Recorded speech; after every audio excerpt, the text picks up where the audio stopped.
Traditional parenting is a little bit more strict, where we were told to do something, but we were never allowed to question it. If I'm scared of you, sure, I'll listen to you for the time being, but I'll constantly look for ways to escape. They were taught that, right? It's like the whole breaking the trauma or generational trauma. When kids are turning into teenagers and they're doing some pretty wild things out there and they're doing a lot of destructive things, parents are like, I don't know what happened.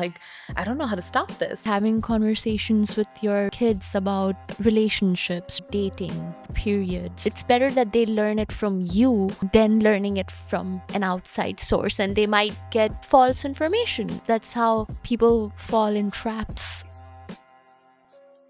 Joining us today is Gemini Bhimani, is a psychiatric nurse and a nurse practitioner student who's deeply dedicated to mental health awareness and education, especially within the South Asian community where the conversation is often silenced. She has spoken in numerous settings, connected with diverse audience, and continues to inspire by showing us that healing, awareness, and growth are not just possible, but they're necessary. We're honored to have you today. Thank you. I'm honored to be here. I'm so excited I can't even speak properly. But yeah, very excited. And thank you so much for having me, Ramsha. I'm excited to talk to you about mental health and parenting and all the things that go along with it. So thanks again. That's awesome. I'm really excited for this, and I would like us to start from going back. If you can talk more about how did you get into being a mental health advocate and doing this as your full-time career. Yeah, absolutely. So I think with a lot of us who got into this field of mental health, right? Whether you are a psychiatrist, psychologist, nurse, mental health technician, therapist, right? I think a lot of us have dealt with our own journey of mental health, or maybe perhaps knew someone that dealt with it or struggled with it as well. So personally with me, growing up, being in a South Asian family and being South Asian, I didn't look like this typical South Asian Desi Gujarati girl. I was always super tall. By the time I was like 8 years old, I was taller than my mom. I was I was definitely taller than like 5'2", 5'3". Always bigger boned, or healthy, as like aunties or uncles like to call us. So yeah, that put on a huge self-esteem factor for me. I had very poor confidence, very low self-esteem growing up. That turned into anxiety, that turned into depression. Growing up, I always just kind of masked it. I was just thought, no, I'm fine, I'm fine. I was always called like bholi, which is like soft-hearted. Um, and like kind of just I feel like I let people kind of take advantage of me or kind of walk all over me as a kid, to people please, right? Like to make friends or, to have people like me. And it got progressively worse. Yeah, around college, it got like the worst, where I started like, I was making friends, I was doing well, but then grade wise, I wasn't doing well. So then I kind of felt like a failure. I felt like I wasn't doing enough. I felt like I was a disappointment, right? And I think with any kid being in college, that's not fun. That's not a good feeling. But I think more so when you're a Desi or when you're South Asian, because again, not only do you get pressure from your parents, right? You get pressure from everyone else. You get pressure from, classmates or society, to do well. So I failed a few classes. I was passively suicidal. So, I just had thoughts of kind of like taking my life, but I didn't actually do it. And then there was a point where I actually did start formulating a plan. And then that's when I was like, okay, you need to pause. You need to take a break. You need to figure out what's going on in your life. And, this is back in like, I don't even know, 2010, 2011. So quite some time ago, right? And I feel like now therapy is like a thing now, right?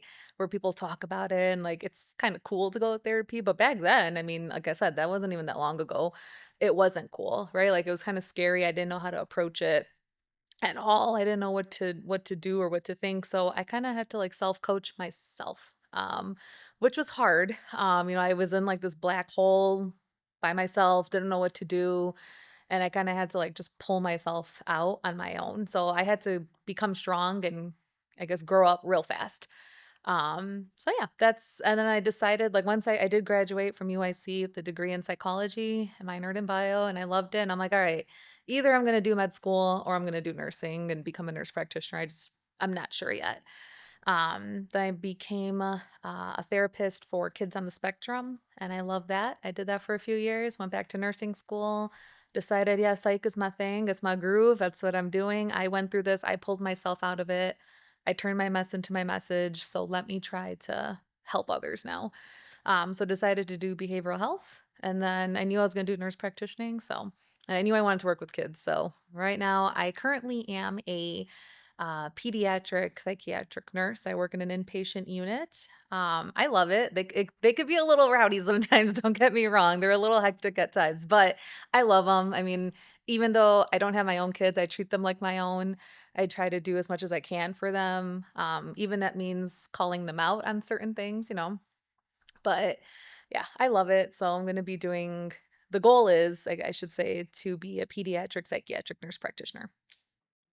That is awesome and more power to you. It's not easy to pull yourself from a dark place mentally, and the fact that you managed to do that is amazing. And the fact that now you are giving back to the community because you don't want others to go through this, right? You want to be that support system for them. Yeah, absolutely. So that's amazing and really excited for you. You mentioned that you worked with kids a lot, right? So I'm assuming that you also work with their parents, right? It's like a package deal. Yeah, yeah, they're, I often joke, like when I'm training new nurses, I'm like, listen, their parents are also our patients, so you need to understand that, you know. I know it's annoying sometimes when the phone's going off 24/7, or like, you know, they're asking you like A to Z questions, but you know, we have to understand that those are the parents. You have to also take them into consideration. So yeah, for sure, parents are definitely a big part. Yeah, so I would love to kind of go back here Yeah. and maybe talk about what are the different parenting styles that you see when you work with these patients and how do they actually affect a child's development. Yeah, absolutely. So, I mean, so I can touch upon like traditional parenting, right? Specifically South Asian, like traditional parenting, and I guess not even South Asian. I guess I would make it minority immigrant parenting, right? Because a lot of our parents who came here, whether they are immigrants, first generation, or even if you're also an immigrant as well, the kid, you know, we all come here for a reason, right? To work hard, not necessarily play hard, but to work hard, do well, you know, make good money, yada yada yada, right? So I feel like traditional parenting is a little bit more strict, and I think a lot of us grew up with that. You know, where we were told to do something, but we were never allowed to question it. You know, like maybe we weren't listened to. It was just told like, no, you're gonna do this, and it's because I told you to do it. That's usually the answer. Or we might resort to yelling or screaming or threatening, name calling, right? Or sometimes even beating up. Yeah. Yeah, exactly. A little slap here and there. Like, Smack. right, or with the Velar or a rolling pin, yeah. Bring out the chappal. But yeah, like those types of things, you know, like I would consider that more traditional parenting where, you know, like it did good to some of us, but it did leave some scars on a lot of us as well. And I don't blame our parents for that. I don't blame minority parents of doing that, right? Because listen, they were taught that, right? It's like the whole like breaking the trauma or generational trauma, or breaking the cycle, I should say, right? So that's one style of parenting, and now it's this new style of gentle parenting, which I am now seeing the effects as being a nurse, right? I now work with teenagers who were raised with this gentle parenting style, and we are seeing that it's not necessarily the most beneficial. Wow. Yeah. Because like so here's the thing, right? Like so when you have traditional parenting, I feel, and then when you have gentle parenting, it's like two extremes of the spectrum when I look at it, right? We need to be in the middle, right? So what does that look like? They need structure, right? And I'm saying all this out of experience and what the kids tell me, right? I'm constantly getting little letters kids write to me when they discharge, or, you know, during their stay, saying, "Thank you, Miss Gemini. Thank you for listening to me. Thank you for calling me out on things. I appreciate it," right? So, based on those things, that's kind of like what I take as feedback. of like how I should also be on the unit and then be with my own future kids, right? I mean, just to put it out there, by the way, I'm not a parent. I don't have any of my own children. I have nieces and nephews that I love dearly, and I treat them like my own kids. But and like I said, I treat the kids at my work like they're my own. Um, but yeah, like back to what I was saying, structure is definitely needed. Um, letting them understand there are consequences for their actions, especially negative actions. But listening, I think that's a beautiful thing about gentle parenting, is the listening factor, like understanding their emotions, understanding where they're coming from rather than just being like nonchalant about it or just sweeping things under the rug and not caring because that's what's going to mold them as they get older. Right. Right now, like I'm seeing, for example, there aren't many consequences on negative actions. So now when kids are turning into teenagers and yeah, they're doing some pretty wild things out there and they're doing a lot of destructive things, parents are like, I don't know what happened. Like, I don't know how to stop this. Well, it starts when they're toddlers, when they're, doing things that they shouldn't be doing and explaining to them why you shouldn't do this, and not being so restrictive. I think that's maybe you can agree as well, like growing up, I know like a lot of my friends used to tell me that they were very restricted growing up. They weren't allowed to do a lot of things. They were told no a lot. That's also not going to do good, right? Because then when kids are on their own, what are they going to do? They're going to rebel, right? They're going to get into all sorts of, I guess, mischief, if you want to call it that. And it's not going to help them, and then they're going to revolt and rebel against parents and turn against them, right? So I often talk to parents and I ask them, like, and I kind of lay it out to them. Right? If somebody told you not to do something so many times, you're naturally going to maybe be curious about it. You might not do it, but you're going to be curious, right? And you might try it then you might say, "Oh, well, hell to my parents. They told me all my life not to do this, and I am enjoying it. So who cares? I don't see the consequence, right?" So I think a balance Is important. so important. Yeah. Right. Um, no, I believe, well, I'm not a parent, but from, the culture that I come from and obviously the upbringing, I believe that traditional parenting has a major drawback, right? Because if you are dominating or you're controlling your child with every little thing, sure, at that point they'll listen to you, but it's not going to be out of love, it will be out of fear, right? And once they grow up, like you mentioned, they'll rebel against you, or sometimes they'll start hiding things from you. Oh, 100%. They'll lie to you, which is even worse if you think, Yeah. because if they're lying to you, then they're basically not comfortable enough to open up to you, Right. right? And vice versa, because they don't have that relationship with you, and then maybe they might try to find that elsewhere outside. 110%. Yeah. You don't know what people they'll be meeting outside. You cannot supervise, you cannot keep them under supervision 24/7, especially nowadays when there's social media and basically just so many things going on. So that's my opinion. And I would love to know, like, what's your take on this?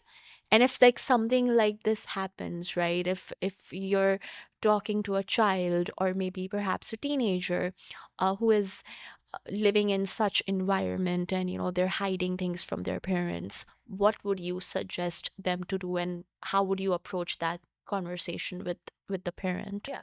So I think you nailed it. You hit it on the nail right then and there, right? Like that, like I said, there are so I wanted to start by saying there's no perfect parent, right? There's no manual for parenting. And then also there's no manual for each specific child. Everyone's different. So like whenever I have parents come and they're like, I honestly have no idea what to do. My biggest advice is just listen to them first, like maybe just ask like, hey kiddo, why are you doing this? What's going on? But yeah, like going back to what you were saying, yeah, I 100% agree. Traditional parenting can be in a lot of things. I can even call it authoritative parenting, where it's just like discipline, discipline, discipline. You're pushing your kids to, do X, Y, and Z to be the best, like to have them, I guess, uphold a title that you have created without actually listening to them, and what does that look like then? So, I mean, the aftermath of that is that they're going to be riddled with anxiety, like they're scared of things then. They're scared of making a mistake. They're scared of doing something wrong. And then, yeah, like you said, and like how I said, they'll rebel, they'll revolt. We don't want that either, right? So, what you asked, what do you do in that? And I think for me, I mean, like if when I tell parents, you're right, like when we have like meetings with them or we talk to them afterwards, before or after discharge or during their stay, like I will talk to them and I'll tell them, like, first of all, listen, and listen without judgment, right? They're going to do a lot of things that you don't necessarily agree with at all, something that you didn't grow up with at all, and that's okay, right? But step back and just think about when you were their age, right? Like, you used to hide things. I used to hide things. I'm not gonna lie. Like, sorry, mom and dad, if you're listening, but I wasn't perfect, right? Like, I used to hide things from my parents. I used to, like, do some things that I could have actually been really hurt. I could have done some bad things, with people. But I think it was the fact that, like, I knew my parents trusted me because my dad especially would always listen to me. My mom did too, but my dad was the parent that always like sat down and was like, okay, so why are you doing this? Like, what is the point of you doing this? Explain to me. I want to know. I'm not asking you because you're in trouble. I want to know why. So I think that's my biggest piece of advice to parents. Ask them. Yeah, just listen, ask them, and like without judge them. Yeah, get to know them, right? And then yeah, explain to them like maybe you shouldn't do this because this can happen, right? Now, let's use an example, right? So like example that I personally saw a lot in college with roommates and with friends in college, drinking, right? And a lot of Desi households and other minority households and even Caucasian households too, right? Like drinking is a no-no, right? You're not 21, you're not allowed to drink. What are you doing, right? So like me growing up, we had parties here and there. My parents are not drinkers. My mom actually doesn't drink at all. My dad drank, one glass of wine at a party with uncles or like one beer, with uncles. But like, it was there. I was never like sheltered from it. I knew where the liquor cabinet was. I knew that there was beer in the basement, whatever. My first sip of alcohol was with my dad. It was a twisted tea actually in in high school. That's really cool. Yeah. And he asked me, he's like, he's like, "Tarapiuche," which in Gujarati means, "Do you want to drink some?" And I was like, "Okay, sure." Like, it looks good. Like, it's iced tea. What could be so nasty about it? And I drank it and I was like, okay, it's not terrible, but I don't think I love it, And I think because of that in college then, I didn't care, to be honest. Like, I never got you can ask any of my friends, I'm not lying. I never got drunk. I never blacked out, none of that, because I just honestly, I didn't care because I was introduced to it. I didn't feel like I had to hide anything. I didn't feel like, "Oh my god, like, this is crazy. Like, I finally get to do this." It was just kind of like been there, done that. Right now, my friends, I mean, I remember some of them would like lose it when their parents were saying that they were coming to visit. They would hide everything. They would like shove things in my bedroom. I remember my roommate would do that sometimes. And I'm like, what is happening? Like, what's the big deal? Like, when my parents came, I told them, I'm like, yeah, mom, dad, there's liquor bottles here. I don't drink that much, but they're there. And of course, my mom would be like, why? Why do you have all this? My dad also would be like, this is a lot, or why are you doing this? And I'm like, it's not me, but it's there. Yeah, and I'm like, "It's there. I'm sorry, like I know you guys don't like us doing this a lot." And again, the reason why they would tell me like, like we want you to obviously not get hurt. We don't want you to make a bad decision that you would regret later. And, obviously you're in college. We want you to focus on studies, which they get it. But my dad and mom also knew to have some fun, right? So I am very grateful. I'm very lucky that I grew up that way, but I know a lot of kids did not. Right? So going back to the question, right? Like, so parents who were super restrictive, like my friends' parents, they would freak out. They would hide everything super fast. They wouldn't want to share anything with their parents. And quite honestly, they don't have a very good relationship with their parents because it was just hiding. Whereas me and my parents, yeah, I'm not saying that like, I hang out with my parents 24/7. Do we disagree on things? Hell yeah, we do. Like, do we argue? Absolutely we do, right? But I feel like I'm more open and honest with them about everything, including dating and, jobs, all that kind of stuff, because I was told it's okay. Like I was introduced things as a younger kid. And also, the relationship that you shared with them was not the foundation was not the fear, it was respect, Right. and there is a clear difference. If Right. I'm scared of you, sure, I'll listen to you for the time being, but I'll constantly look for ways to escape, Right. right? Oh, 100%. But if I respect you, then I will take you seriously because I know what you're saying makes sense and you're coming from a logical, from a practical standpoint. 100%. I think force also is something that parents should kind of ease up on sometimes, like you have to do this or you have to do that. Yeah, I'm not gonna lie, there are certain things that you And give the reason why. Yes, that's what I was just about to say. Give a reason why, right? So, example, religion, right? Like I grew up practicing Hinduism. My dad is Jain, so I did both Hinduism and Jainism.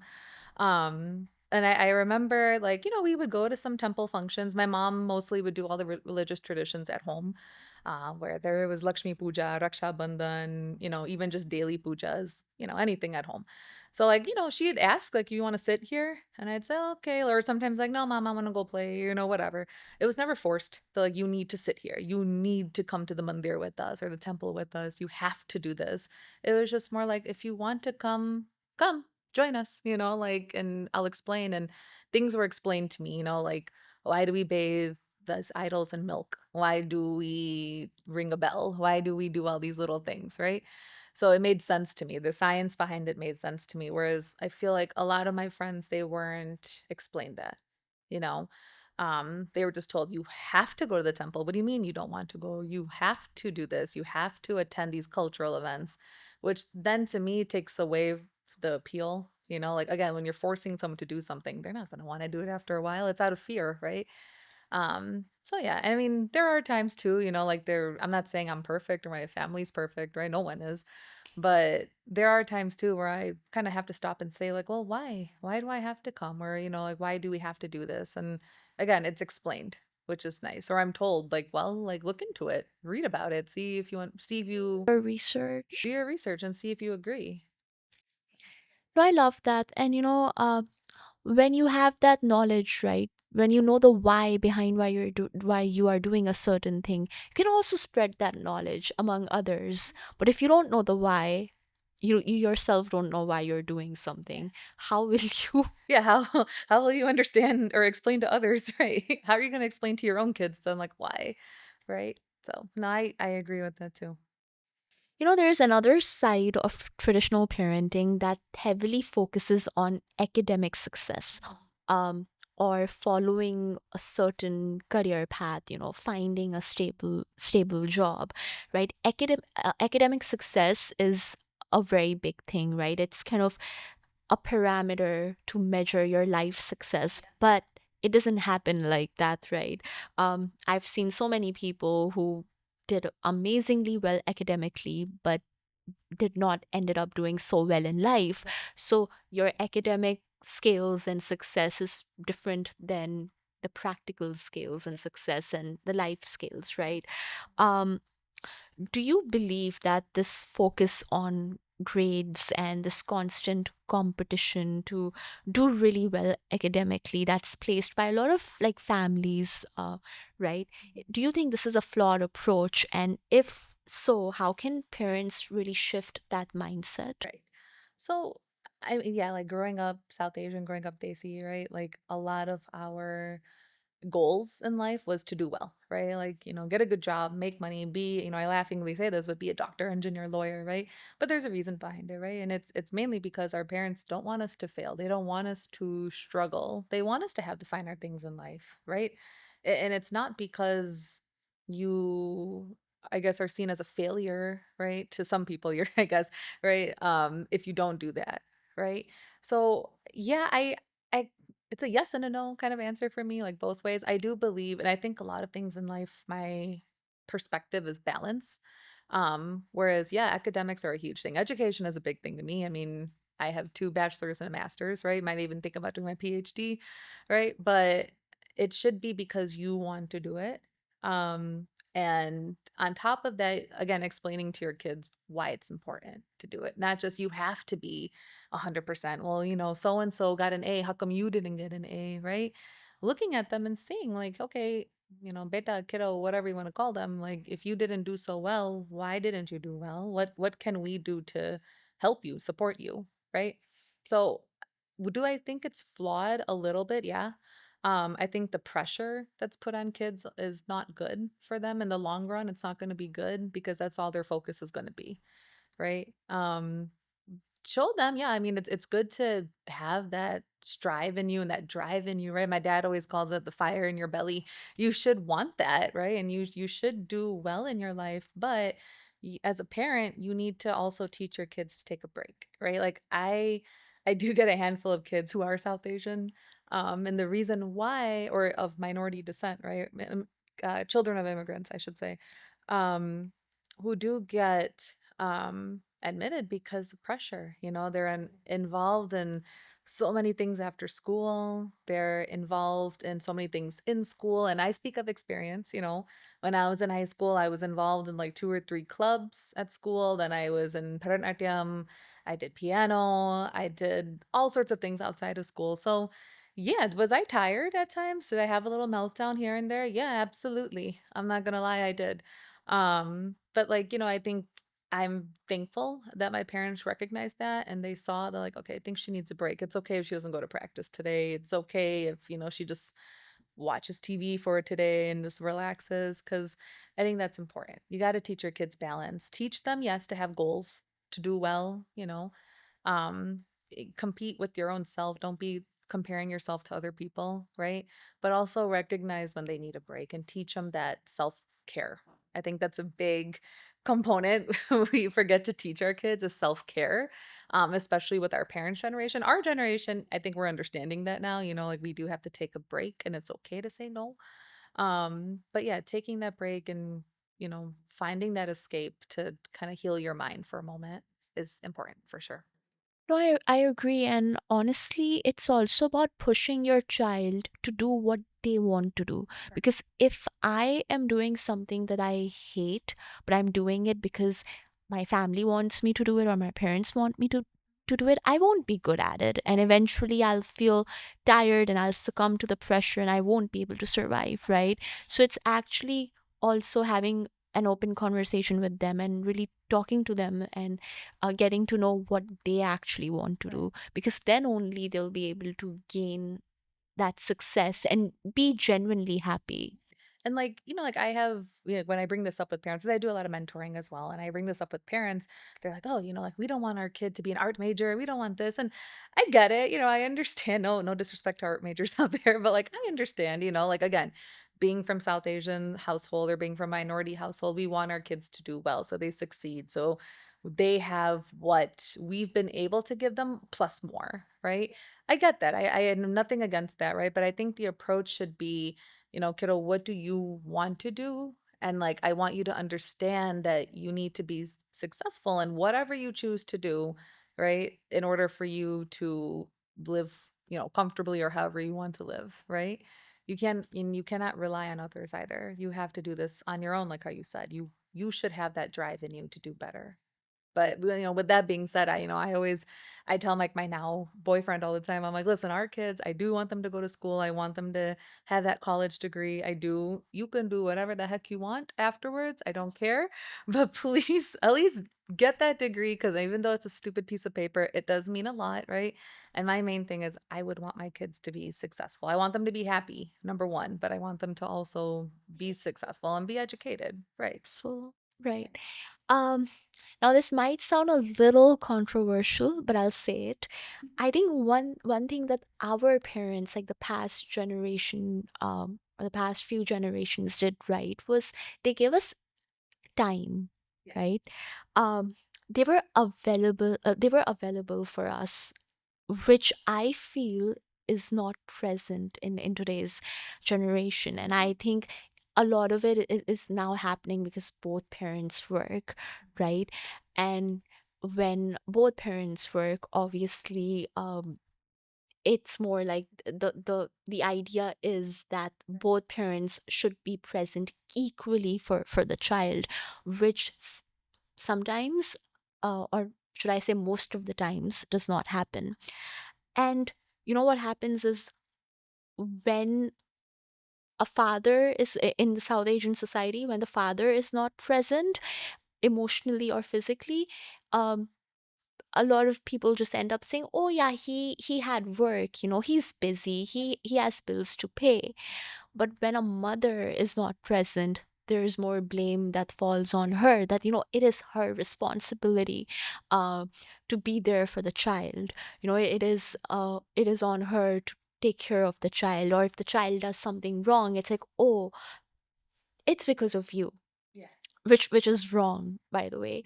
So the expectation nowadays is that uh be there for your family, but also work and make money, because you have to financially support your partner or your husband in your family, which I feel is wrong, because if it's your kid, it's both people, right? It's mother's responsibility as well as the father's responsibility. um what do you I mean, obviously we know that this is wrong, right? um but what do you think has occurred in the modern family, in the modern parenting, that has kind of changed these dynamics, right? And how can two people really come to the agreement of being there for their child, because child needs both parents. Growing up, both of my parents worked actually. My dad was a small business owner. They actually both retired, so yay. Congrats to them. But both my parents worked. My dad was a small business owner. We owned a car repair shop. And then my mom's a surgical tech. She also retired too. So yeah, I had my grandmother around a lot of summers to be there for my brother and I.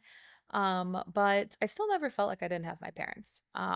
So I think with like new parenting and like specifically maybe like millennials or like Gen X, I think the one before is, yeah. Yeah, Gen X, right? Is it Gen X? I don't know. But somebody fact check me and let me know later. There's Gen X, there's Gen Like Z, but I I don't Gen Alpha now. I don't know. But but yeah, like I think a lot of it is that they're not paying attention to kids. And I read this article called um about a concept called trophy parenting, where like people especially like in our generations, right? They post things about their kids all day. They'll do all of that to make it look all amazing and they're such a great parent. But at the end of the day, they're not actually there for them because they're so wrapped up in their own lives. I think what our parents did, especially coming here and like working and stuff. I know a lot of my friends' parents worked as well. They, both parents worked. And I do know a lot too where only one parent worked. They made the time for us, like they had that idea where your kids come first no matter what. You drop everything, whatever it is, and you're there for your kid, right? Whereas which is kind of controversial, and it's funny because we're taught now like, no, take time for yourself. You should self-care. You should, it's okay if things have to wait. You should take care of you so you could take care of somebody else, right?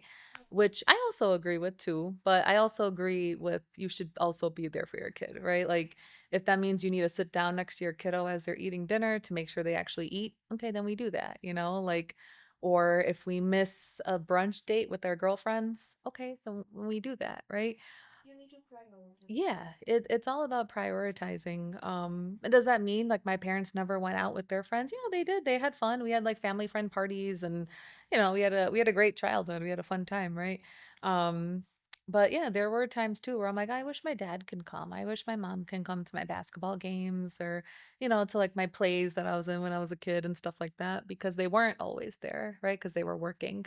But when I came home, I never felt that I'm missing something, right? I still remember, like, for some odd reason as a kid, I really wanted a jean jacket. I don't know why this story like lives in my head rent free, but like I wanted this jean jacket and I was like, Dad, I need it right now. At this point, it's like 7:30 at night. Poor guy just came home from work and he's like, I don't understand why you need this. And I'm like, I need it. Like I have to have it. I honestly can't remember why I wanted it, but he still dropped everything and took me to go get this jacket at like 8 o'clock at night. I bought it and we came home. I wore that jacket, I kid you not, until like honestly a few years ago. So at least for like 15 years I had this thing, right? But I guess like the point of that silly story is like to emphasize like how I feel like our parents, right? They would drop everything and anything for us at any time. Whereas now I think the priorities have shifted a bit, but I think the common theme of today's episode is balance, like listening and balancing. So yeah, like I said, if you need to take a break, great. But if you also need to drop everything and attend to your child, we got to do that too. And also being honest with your child is very important. And I think that's where the explaining part comes in, right? Like if as a parent, parents are humans too. Yeah. Like I said, there's no manual. Yeah, they're humans too, and humans make mistakes. They have their breakdown moments.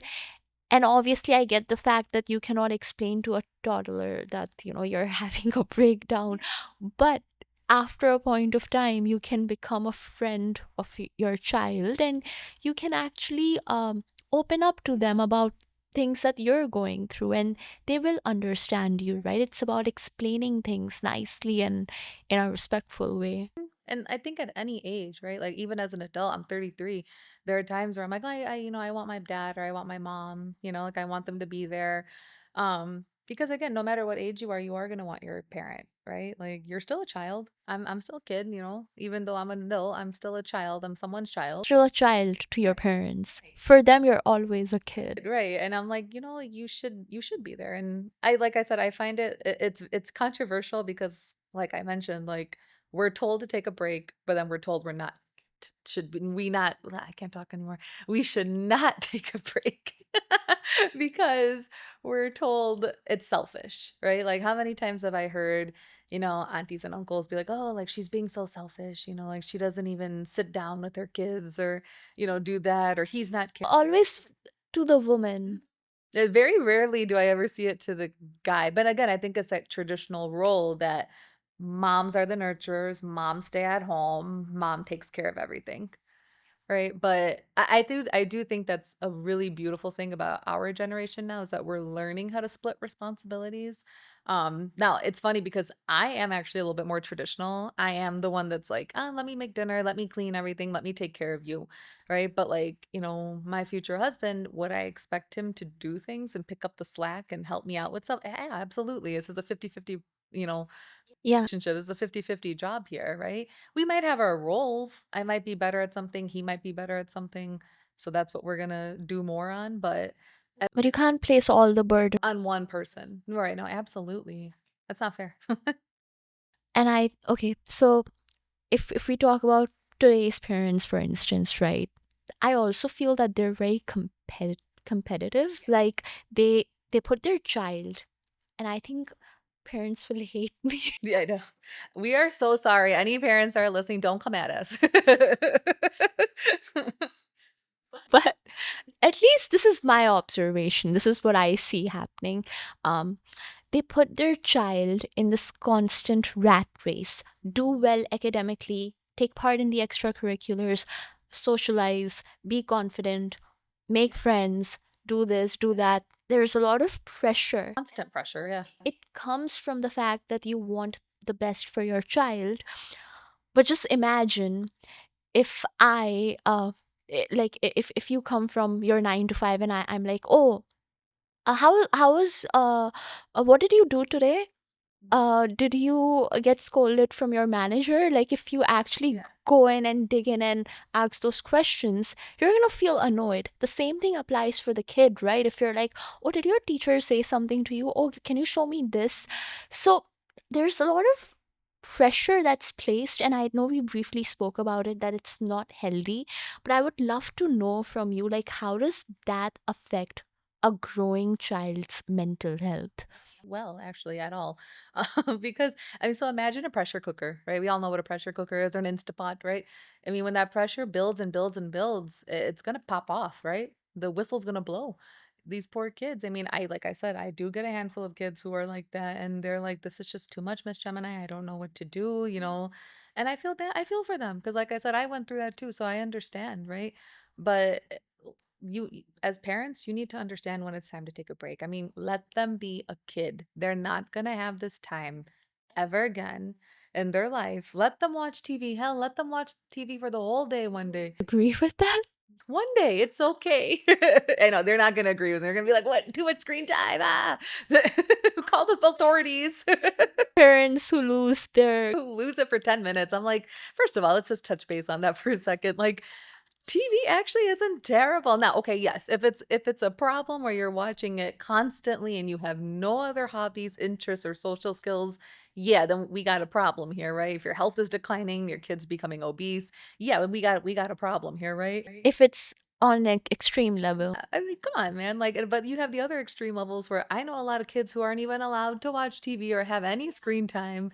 But I know kids who are constantly being babysat, yeah, babysat by their iPads. I'm like, can we find a balance, please? Can we find in the middle, right? Like when you're at a restaurant, do something else. I don't know, look at the walls or like, admire the food or do something, color. I don't care, right? But like when you're at home and you need to take a break, yeah, watch a movie. I don't care. It's not that big of a deal. Play outside, do something. And yeah, that can be time for you to bond with your child, right? Maybe you'll watch a Shah Rukh Khan's movie and I mean, I hope my kid's into Shah Rukh Khan. 90s, specifically 90s, early 2000s Shah Rukh Khan. But I would love that. But sadly, I don't think my kids will be into it, but that's okay. or any movie for that matter. It can be an activity that you have with your child every Sunday and bond with them. Exactly. Have popcorn. Yeah, yeah, like, but that should be the moment. But going back to what you were saying, let them be a kid. All this pressure on them. Listen, they're gonna get pressure when they're adults, right? Whether it's from jobs, their own family, society. Let them have their moment to be a kid, And again, it goes back to this whole concept of trophy parenting, right? My kid is the best. My kid did this. My kid did that. It's wonderful. I'm so proud of you. Great job. But also, are you letting them be a kid? Are they happy? Because I see so many kids, they're so anxious. I feel like they're just on the edge all All the time. right. I remember I had a kid ask me once, I need to ask my mom if I'm allowed to do this. I need to ask my mom if I'm allowed to do that. And I was like, these are simple things. I remember like I think I asked him like, oh, like, do you want to like watch TV with me? Or do you want to like, it was like a family friend's kid. I was like, do you want to have something to drink? Like, you don't need your mom's permission to drink some juice. Calm down. Like, it's not that big of a deal. So yeah, I do feel like the kind of instills like that constant fear in them, which is not healthy. You want them to be confident, right? Confident with the notion of also being humble, which again, balance. I think that should be the podcast's episode's name, balance. Finding the right balance. Right? Like it's not everything's gonna work here, right? Some kids might need that extra push. They might enjoy it, right? And I know for a fact, I mean, like my friends are definitely gonna laugh at me and my family will when they're hearing this because I'm definitely someone where my plate is always full. Like I'm always involved in so many things and I always have things going on. But I think key for me, because people ask me, like, dude, how do you do this all day long? Like, aren't you tired? And I'm like, hell yeah, I'm tired, man. Like, I'm exhausted. But you need to find that moment in the day for yourself. Like whether I get to watch an episode of a Netflix show with some ice cream or I do a face mask and like just lie in bed and do nothing, that's fine. But those, that 30 minutes or so, that's for me. That's what I look forward to in the day then, right? So I think adapting that mentality to kids and letting them have that time, right, and getting them out of the rat race. Like I said, they're going to be in a rat race since the moment of kindergarten, or even sometimes before that, to the day that they take their last breath. Man, like just let them take a deep breath. It's okay. Let them be a child. Yes. Yeah, let them have those innocence. Yeah. So going back to the way a lot of parents and families have conversations with a preteen versus a teen, it can look very different. Like I mentioned, that you can control. You cannot control a teenager, especially these days. Yeah, I see a lot of teens doing a lot of wild things, but that's a separate topic altogether. But my question for you is that how should parents approach relationship with preteens versus a teen, right? Like what should be the key differences with the way they treat or communicate with a teenager? Teenagers, they want to be adults, right? I remember when I was a teenager, my parents would always joke like, oh, like, she's already adult. Or when I was a kid, I should say, I wanted to be a teenager so badly because I have an older cousin who's 11 years older to me. I like idolized her as a kid because again, you see her wearing all these fancy clothes and doing all these fun things and I'm like, I want to do that one day. So like my parents used to joke like, oh, she's a little teenager, you know. I would try to act so adult. So I think being a preteen, the word is in it, right? Pre. That's before, right? Teach them. That is the time they're beginning to understand things. You know, I think a lot of times parents think their kids are stupid and they don't understand things. No, no, they understand a lot actually. And they're sponges still, right? At that age, they're gonna absorb everything they see, absorb everything that they know from you, right? So how you handle something, how you respond to something, or what you say is going to be reflected by them eventually, right? So I think use that moment. It's not a big moment. So use that moment to have those scary, difficult, cringy conversations if you need to, right? So talking about drinking, because all these things you got to understand. And I know it's scary. A lot of parents are like, oh my God, they're still babies. Yeah, they are. I always joke with my kids at work. I'm like, you're 15. Oh my God, you're a child, you know? But to them, they don't think that they're kids, right? They think they're an adult. They're grown. They want to do grown things, but they don't understand the consequences, right? To that, I would also say having conversations with your kids about relationships, right? About dating, about periods, about all of these things. It's really important, but it's better that they learn it from you than learning it from an outside source, and they might get false information, and that's how uh, people fall in traps. Yeah. And like that's what I was actually just about to get to as well. You know, like this is the age to talk about sexual health, to talk about, you know, like dating culture, whether that be, you know, sex, when you're rejected, heartbreak, any of that, how to deal with it. And again, I understand these subjects are a little hard to talk about. I get it. A little uncomfortable. Yeah, and some kids just might not have that maturity level yet, but I think just opening that up for them and opening that envelope for them to understand, like, oh, hey, my parents know about these things. They're willing to talk to me about it, so I should go and tell them one day. And also the difference between a good touch and a bad touch, right? um Even if you briefly have that conversation with your child, and let's say at some point they experience a situation like that, at least they'll feel comfortable to come back to you and talk to you about it. But if they don't have that if they don't have that comfort level with you, then they'll feel confused, like, okay, how would you react to a conversation like that? And like that's the thing, right? Like how we've been talking about, right? It's listening to your kids and recognizing their stages. Every kid's different. You cannot go off the books that they have, right? Every kid's different. Every kid might be more advanced. Now, for example, I was mature. I was always told that I was more mature than some of the kids around me, right? Because I have an older brother. I'm the youngest. I have like older cousins. And again, my parents never treated me like that. They were introduced me to all these like adult things like, at a young age. Like, I mean, this is gonna sound crazy, and I'm sorry, people, but I remember when Titanic came out, there was that infamous sex scene in Titanic. Girl, I watched it. Okay, I was 7 years old, and I watched it, and I remember I was like, "What is going on in here?" Right? But then, like, my mom told me later, you know, like this is something adults do. This isn't something you did. They didn't know that was gonna happen, by the way. Yeah, yeah. They did not know, by the way, guys. So if anyone wants to make judgment calls, they did not know that that was gonna happen, right? But like again, I think they handled it well because they were just like they didn't cover my eyes or, you know, do anything like that. That happens Yeah. whenever there is like a kissing scene. The parents will be like, Eh, ah. yeah, like they'll go away and then look at you. Okay, they will Yeah. look at you as if To see your you're doing reaction. it. Yeah. Yeah, I'm like, bro. Like, don't look. And you're just like, it's on TV. I didn't do anything. Yeah, Right. So it's like, not me. It's right. them, Right. and they're acting. What are you? They're paid to do this, guys. It's not me.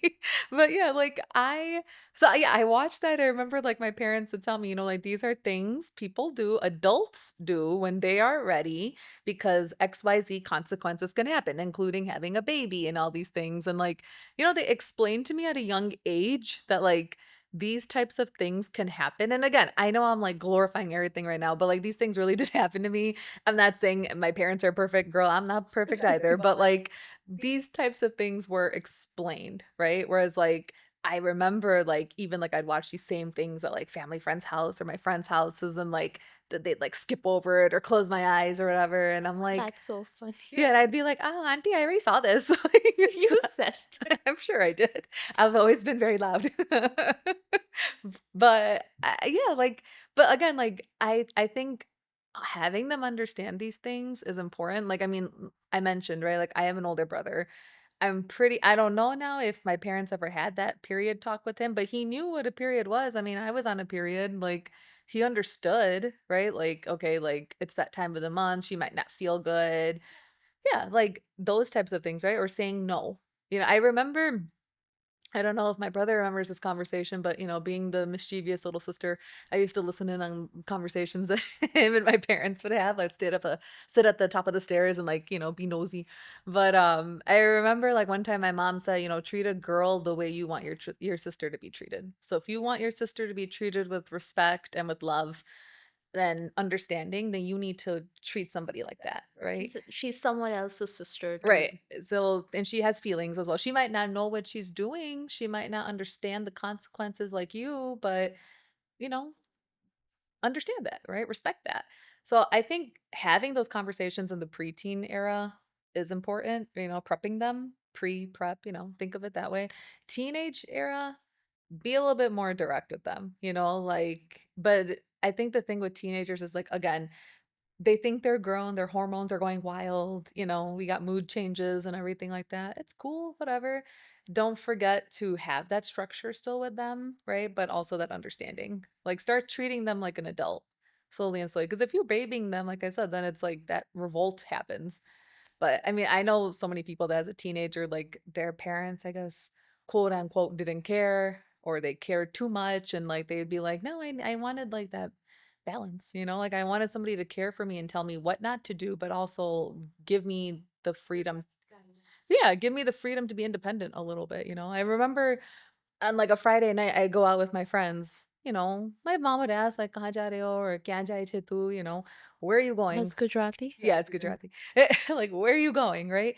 But like they knew that like I was literally going down the street to my best friend's house and we were gonna watch TV together and like eat ice cream. That's what we were going to do, right? Like I was always taught not to hide things, so we didn't hide. Like if we were going out, we told them we're going out somewhere. We'll be home at this time. That's it. Shifting the conversation again to gentle parenting, right? There's one more, and these are all observations, guys. I hope no one gets offended. No, please don't get me. But I see that what happens these days is a lot of parents, they explain their child something very nicely with respect once, twice, thrice, but then they lose. They just lose it, right? They get frustrated, and then when the child does not understand the point that they're making, and they just end up venting out all the anger and frustration to the child, which I feel is not right. So what can parents do to ensure that, okay, they understand their child's insecurities and, actually like allow more time, and give more time to their child to kind of process all of those discussions and things that they're explaining to the child? Yeah. I think this begins at an early age. The moment kids start understanding emotion, which is toddler age, right? Like around 1, 2 years old, even, right? Have them understand consequences to things, right? Even if it's tipping your cup over, right? And juice spills. Oh no, something happened that makes mommy sad. Okay, well, what should you do then? You should clean it up, right? Introducing these things at a younger age, to I guess prevent tantrums as much as you can, right? Tantrums are going to happen. They're kids, right? But after a certain age, it might be cute at age 3, but it's not going to be cute at age 13, right? So or age 23, you're going to be like, what is going on? And we see adults, right? Like have these little tantrums because they don't get what they want or they're not used to being told no, for example, right? Right, right. So, but it all starts back then, right? Like it's okay to take away things and saying no. But again, it goes back to what we were saying, explaining the reason, right? And you can tone it down for a toddler to understand, right? So like I actually recently had a friend reach out to me and ask like what should I do? Because like she's not listening to me. She's beginning to hit her brother. I don't know what to do. And I've told her, I'm like, like you can take away things for her to understand, right? Like this is not okay. And you can explain to her like, hey, like this hurts your brother. You shouldn't do things like this, right? And give her limits. I think limit setting is very important to, I guess, like to mold or to go away from that behavior of like the repetitive action, right? Because like you said, it gets frustrating, it gets annoying, and then you lose it, right?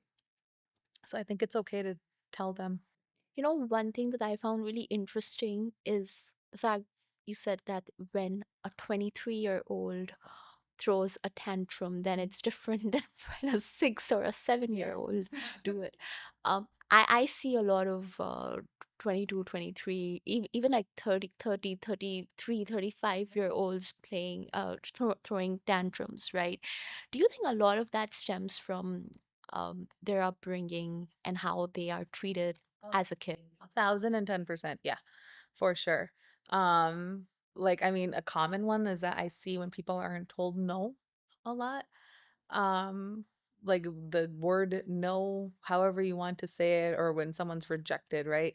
I was actually listening to another podcast and they were kind of talking about this, how a guy literally had a tantrum at a restaurant because the girl was like, I don't see this going anywhere. I'm sorry. And he couldn't take the rejection. Yeah, he couldn't. And I was like, oh my gosh, like that's not cute, like it's not, yeah, it's very toxic. It's scary, and again, that's when all these crazy violent things can happen then, right? So yeah, I think I 110% agree that like, yeah, you it starts from a younger age, like, and are they gonna get it? Not 100%. No. Are they still gonna have tantrums? Absolutely they will. Right. But again, it's still like setting those limits. They're like, hey, like I said in 10 minutes, it's bath time, 10 minutes, it's bath time. When I turn off the TV, that's it. And just setting those limits. And it's okay if they cry. Life will go on. It's fine. And speaking of the gentle parenting, I see a lot of people say that a child needs a friend in their parent, but I believe that a child needs a leader, right? And being a leader that they can look up to. So, how can parents adopt a leadership role that's based on mutual love and respect? So let's look at the word friendship or a friend, right? What is a friend? A friend is somebody who respects you, who's there for you, who's comforts you, who listens to you, right? Who's just there as as your support person, right? So I think if you take those elements and maybe some parents I know don't like using the word friend, but if you just take those elements out of what a friend is and you adapt that to being your parenting style, I think that's what is very important, right? Being a leader, being a parent, right, or a role model, you're setting a good example, right? You're setting a good example. You need to make sure that whatever you're implementing is going to be for the best of your child, right? So like example, like bullying. We don't need to make comments about other people. We don't need to put people down. So sometimes we don't understand, we don't realize we're doing that, right? But we're doing it. And then our kids obviously are going to see that and be like, oh, well, my mom said it's okay to make fun of this person. So I'm going to make fun of them too. Or I'm going to make fun of this kid now, like, so it snowballs as a snowball effect then, right? Um, that's like the same thing. So with parenting, right? So when you have a parent and you want to be their friend, I would say like take away that term friend, let them know you're there for them, right? But you also have limits and we have structure as well. And you're there to guide them as a leader. I see. And, I would like to talk about another aspect of the parent child relationship, and that is, um, in a lot of families, South Asian families, there are cases of abuse, there are cases of domestic violence, which is very unfortunate, but it happens, right? So, how does exposure to abuse and domestic violence, especially the abuse that's happening between the two partners, right? How does that affect a child's brain development, right? And can they remember those experiences? And what are the impacts of it in the later stage of a child's life? Anxiety. Um, like they're always going to be on edge about things. They're going to be scared about things, but they also, unfortunately, might think that this is okay. this behavior is okay. Now, I've known and I've seen so many of my patients, unfortunately go through domestic abuse or be a part of a family that experienced domestic abuse, but they think it's normal behavior. They think it's okay. And then as adults, I've seen that they also do that to their partners or their kids. And to them, it's normal. It's okay. It's not that big of a deal, right? It's normalized. Yes. Which is wrong, right? Like we know like that's terrible, right? But unfortunately for those kids, they might think it's bad, but they're like, well, this is what I grew up with. So I'm obviously going to do that to my girlfriend or my boyfriend or whatever. And I believe the effect that it has on a girl child versus a boy child is really different. Because if a girl sees abuse and fight, and maybe the father beating or abusing uh the mother, the wife, right? To her, it's more like, for the most part, it's more like, oh, this is normal. Right. It can happen to me at one point too, and I have to tolerate it, right? Or maybe the other side of the spectrum is that I don't want relationships in my life because I don't want to feel this way. I don't want to get abused. So it's more like thinking that, oh, this happens here, this is normal. It must happen in other families everywhere, right? So either you just become very resistant towards relationships, or you feel that, okay, this is normal and it'll happen to me as well, and I have no choice but to live through this, right? And on the other hand, the boy child might start thinking, oh, it happens. It's a way for me to show my power. It's a way to express authority, right? So if I do it later in life, then it's fine. It's normal. Right. No, you nailed it. That's literally what I was about to say too right now. I think like the main thing is it becomes normalized. Um, and like you said, either you become so resistant towards it, or you're just like, okay, well, this is my life and I'm going to continue this life my whole life, right? So back to your original question is how do you prevent this, right?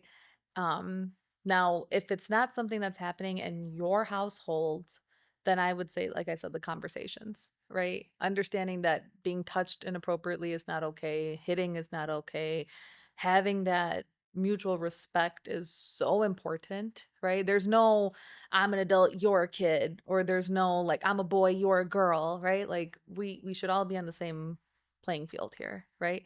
Know yourself. That's important. Understand yourself before you can understand anybody else. So if you're upset about something, say it. Don't lash it out on somebody else. Let us know why you're mad so we can figure this out for you, right? Or we could help you, not figure it out for you, but we can help you figure it out, right? Now if you're somebody that's unfortunately a part of that, then like I guess like or like let's just put into an example like if I had a partner who was abusive towards me and my kids were there, I know it's hard to talk about. And I know you don't want to make a big deal about it. You don't want to feel bad. Whether it's emotional, I feel like emotional abuse is very common in South Asian households, making those backhanded comments. And I used to get a lot of that too. And it did hurt me a lot growing up.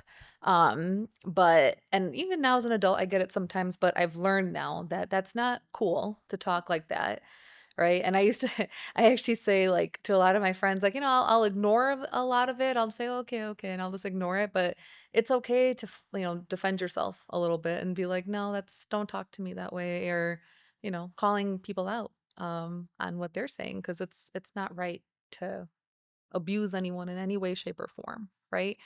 So I think if it's happening in your household, please gather up the courage and teach your child to speak up. That like you don't want this to happen to you. I don't want this happening. We need to get out of it. But that also means that you need to speak up for yourself. Can a child stop domestic violence if they see their parents physically abusing each other? Can they stop that abuse from happening? I wouldn't recommend it because I wouldn't want that kid to get hurt. And I've seen that so many times. Unfortunately, a lot of my kids that I do take care of, are, either first degree or second degree victims of domestic violence. So I would not I would not recommend it because I don't want that person getting hurt. But stopping it in the terms of speaking up and saying something, absolutely, any age, like whether it's telling a teacher or telling a friend's parent or telling a counselor. I mean, most kids know 911. You can call if something is happening, if something is truly that bad and someone's in danger. Yeah, say it. And again, that all comes from the education. So knowing the difference between right and wrong, because if you know that what's happening in front of you is wrong, then only you can speak about it. So again, like that comes from the parent, right? But I do feel like most humans, when they're, at a young age, doesn't matter, where they're from or who they are, when someone's in pain, like something's not right. I think we all have that intuition in us when you're like, ooh, like, like someone's crying, someone has a bruise on them, or yeah, someone's making somebody feel bad, someone's making fun of somebody. That's not okay, like I always joke with my boyfriend that like, I'm definitely the one that always will say something if I see something happening wrong. So if I see that like someone's putting somebody down or making fun of somebody, or it might be a joking way, but it's still hurting someone's feeling, and that technically is abuse still. I consider that abuse. So yeah, I will definitely speak up and say something. um and I think like teaching your kids that it's okay to speak up and like know your place, but speak up when you have to speak up. It's important, Don't let someone else suffer. Yeah, and also it's important to make your child understand and to normalize the fact that s- two individuals who are not getting well along together can get separated, right? There's nothing wrong with that. Wrong with that, right? And I think like in our culture, it's like, oh my God, divorce, nahi, oh my God, like make it work. But it's like, I look at Point. right, exactly. And I look at divorce as a breakup, right? Like if I'm unhappy in a relationship, I'm gonna break up, right? And I say this to any of my friends who are in relationships, you should always be on your own 2 feet at a point where you can walk out no matter what. You're not afraid to leave, right? Even now, I mean, I am madly in love with my boyfriend. I'm so happy to be with him, but if there's ever a point, I should not be afraid and he should not be afraid. I feel that their point of view is that, especially when and if the kids are involved, their point of view is, oh, it's bad for the child. But I feel if the child sees the parents Yeah. parents constantly fighting, arguments at home, what example are you setting for the poor kid? They're more miserable, right? It's better that they have two homes, two happy homes, than having one unhappy and toxic home. For sure. And like I said, a divorce is a breakup, right? A little bit more is involved. Yes, I understand that, but it's a breakup. Things just didn't work out. And like I said, like you should not be afraid to leave, like no matter what the circumstances, you shouldn't be afraid to leave. So if you are involved in something that it's, detrimental to you in any way, shape, or form, then you have to speak up and leave. Right. Like, in my, so this is my opinion. I'm not saying that get separated or divorce if you disagree with something that's small, right? If you guys don't like the same color or food, okay. Yeah. You're just being petty at that point.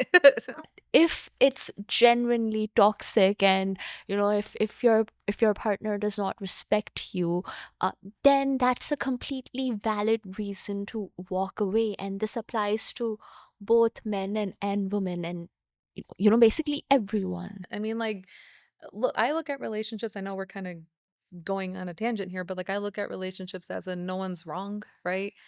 You're just not meant to be. It's okay, like, with my past relationship, yeah, was I upset when things ended and stuff? Yeah, of course, any normal human being would feel upset, right? But, or I guess upset when you cared about someone and it ended. But, you just have to look at it, or I had to look at it, I should say, speak for myself here, that things just weren't meant to be. It's fine. Let's just separate, and you're happy now and I'm happy now, and that's it. Like we move on in life. I think even like if a divorce needs to happen, then it needs to happen. And yeah, well, I understand, like kids are always considered like, oh, what's going to happen. And I have seen it multiple times too, where kids are very, very negatively affected. Yeah. And like that is the reason why for their depression and, their anxiety. But if anyone listening is going through that, all I ask is don't put your kids in the middle, because that's going to make it even worse. Um, let them do what they have to do, like you have a child now, okay, great. So how are you going to make this work so that your kid isn't choosing sides, right?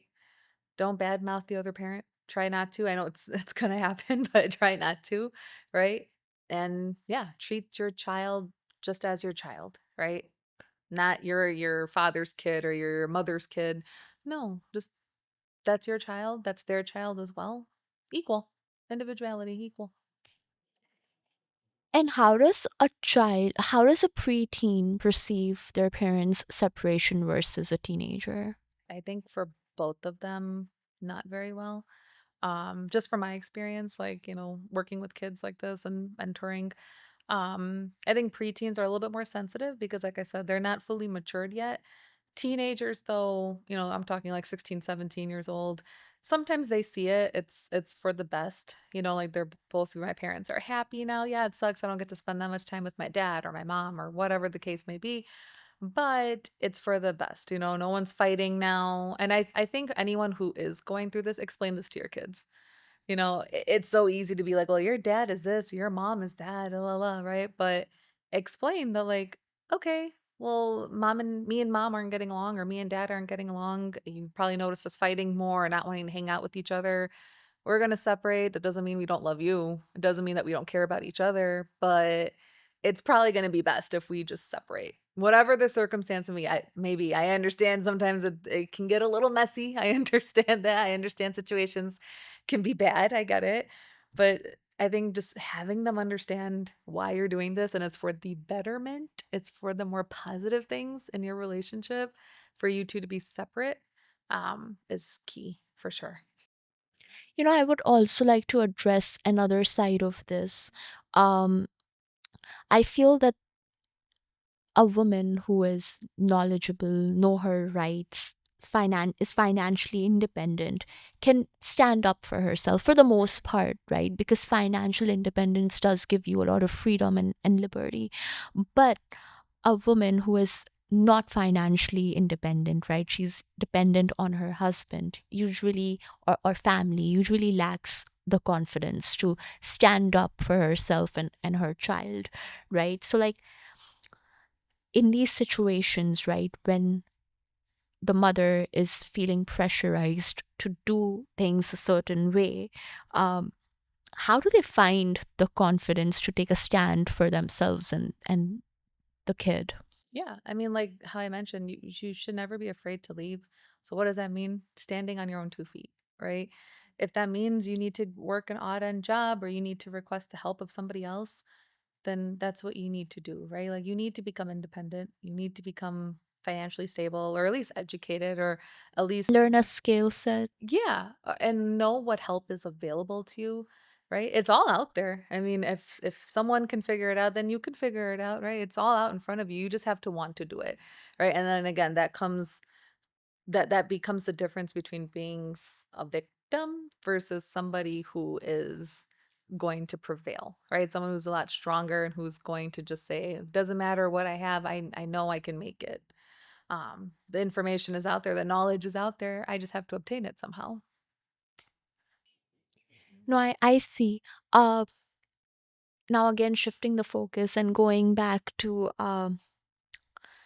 criticizing your child, right, in public. Now, I also see a lot of these things happening. I see. And all due respect to the parents, but why do you think it's important to not criticize your child in public? I think embarrassing them. I mean, we've all gone through it. I'm not gonna lie, I did too. I'm sure you did. We all have, right? And I get it. Like after a certain time, you're just like, I've told you XYZ amount of times, stop. Like, why can't you listen to me? Or why are you like this, right? You get frustrated. Everyone gets frustrated. Like I said, no one's perfect, right?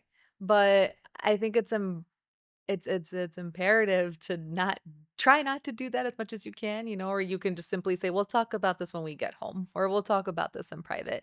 It's embarrassment, right? You don't want, and then embarrassing issues are going to lead into anxiety. And then again, it becomes that cycle again, right? So we don't want that. But yeah, I don't think it's cool to do that. I see that all the time, like, and then like I look at the kid's face afterwards and they're just so. They're just so sad and disturbed. And sometimes it can be something as we think minor, something as minor as, oh, she doesn't eat anything. Oh, look at her, she's so skinny. Oh, look at her, she gained so much weight. Had comments like that all the time growing up. Like I said, I was a little healthy, right? Like, and people always used to be like, oh, like, tell my mom, like, do you feed her this? Or how much does she eat? Or can she even fit in these clothes? Or who's gonna marry her one day? This and that. Oh yeah, like I got every comment you could think of, right? And like, yeah, was it embarrassing? Did it make me second guess to pick up something? I remember one of our family friends, the auntie would always bring home cookies from her job, right? And she would bring home like other random things. She worked in like a cafeteria style place. She brought home, all sorts of foods and everything. I remember she specifically would make fun of me, and I remember one time in specific she even said too, like, "Oh, don't give the cookies to Gemini. She doesn't need that. She needs a salad." I was young. I was young, young. I was like I must have been in elementary school. I was young, right? And so that stuck to me. That whenever I went to their house, I wouldn't look at food. I would try to suck in my stomach, suck in my cheeks, and like try to act a certain way because I didn't want people to categorize me or classify me as like the big kid, right? And embarrass me. It's embarrassing. And yeah, I got so much anxiety. Or even like clothes shopping in India, right? Yeah, like I used to get all comments. Even now, like I'm super tall, I'm broad-shouldered, I understand that. But like, yeah, I used to get comments and it would make me so nervous. And I mean, I'll share, I recently lost about 45 pounds. So like, yeah, I can fit into smaller sizes now, but that mentality is still in my head. Like I'll order sizes 2, 3 times bigger than what I am now and just get them tailored because in my head, that's what I am and that's what's stuck in my head now because of the anxiety. Like, or when I go into a store, I definitely still get like some like mini panic attack here and there, because I'm like, oh my God, they're gonna say something, they're gonna embarrass me, and I'm not gonna feel pretty. Yeah, they're gonna judge me.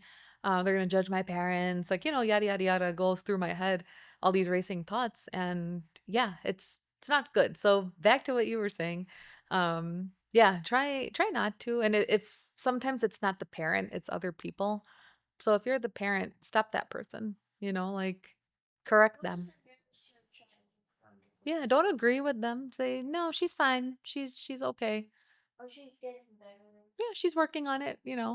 That's what I say, like, or encourage them, being like, "Look how much he's changed or she's changed. Look at the clothes. It's looser now. Wow, like I'm so proud of you. You look amazing, right?" Encourage them. Why would you put somebody down for someone who's working on them? Like, make that make sense. It doesn't make sense to me. It's not cool. Yeah, and honestly, there is no guide to be a perfect parent. It's all work in progress, and it's all just growing. And there's no guide to be a perfect parent or a perfect child. No, I think respect is a huge thing, right? Like, yes, they're the parent. There is a degree of respect that they have, right? Or they should have, right? And like being a little bit being that authoritative figure, right? But in the sense where they're still respectful to their kids. Right? Like it's important for a kid to know that. Like there'll be times like, kids will tell me like, "Well, my mom did this, this, this, this, and she's a B word and she's that and she's this."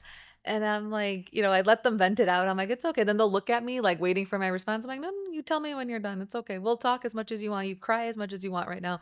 And then at the end, I'm like, "Okay, so let's look at what they're doing, right? I might not agree their approach, but this is what they're doing, why they're doing it, right?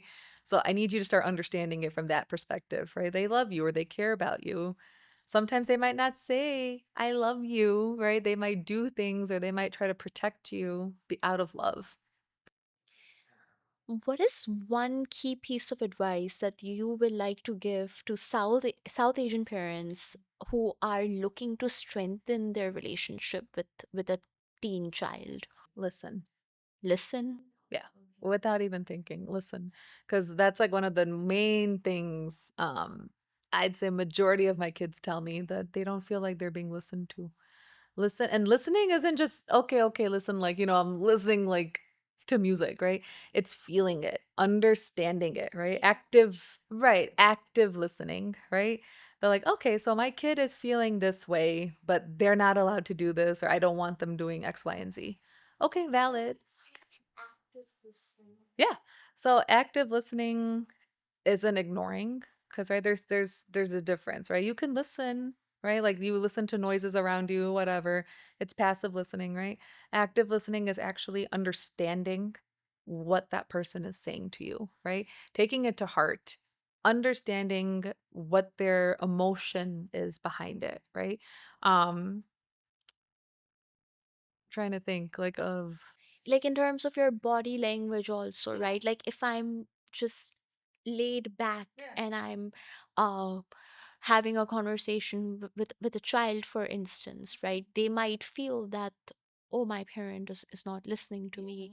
like looking, you'll see kids do like, "Mom, look at me," or even times too, I'll be like, "Are you looking at me? Are you listening to me?" Like, because you're not looking at me, like you're not acknowledging anything I'm saying. And sometimes I don't want someone to acknowledge me. Sometimes like I just want to vent for 5 minutes, just shake your head and be like, uh-huh, uh-huh. So yeah, your mannerisms for sure, but like I said, like it's actually trying to feel what that other person is saying, right? So your kid might come to you and be like, "Hey mom, like my friends, I don't know, smoked weed." That's a big thing right now for kids. Smoked weed a few days ago and I kind of wanted to try it, but I don't think I should. What should I do? Right? And these are real life conversations that my kids tell me they have with their parents, right? And they'll tell me like, "Oh, like, Miss Gemini or Gemini auntie, like they ignored me, like, they just yelled at me and I wasn't telling them that I was doing it. I was just telling them what happened." Yeah, they misunderstood. They're not listening, right? Like take a deep breath. You might get angry. I would get upset too, I understand, but take a deep breath and first maybe start off with, "Okay, I hear you. I hear what you're trying to tell me, but I'm happy you didn't do that." Praise them for the right thing, right? "I'm happy you didn't do this. Please don't do this again, though. This is not good for you, yada, yada, yada," whatever you want to say, right? But again, explain and listen. Don't just judge. Because I think a lot of times as parents, whether you're South Asian or not, we judge and we react like that without actually like taking a deep breath to understand what they're trying to say to us. No, that is very true. And I would just like to say that this is going to be amazing and people will find a lot of value from this. And I once again thank you so much for your time today. It was pleasure having a conversation with you. Yeah, it was great being here, and thank you again for having me. If anyone ever has any questions, feel free to reach out to me. My handle is Gemmy Bees. That's GEMMYBEEZ. I'm on Instagram, so you can feel free to always ask me questions. I get DMs all the time, so I'm not I won't feel weird about it. But yeah, thank you again, Ramsha. You're doing great things by bringing all this awareness. Thank you so much.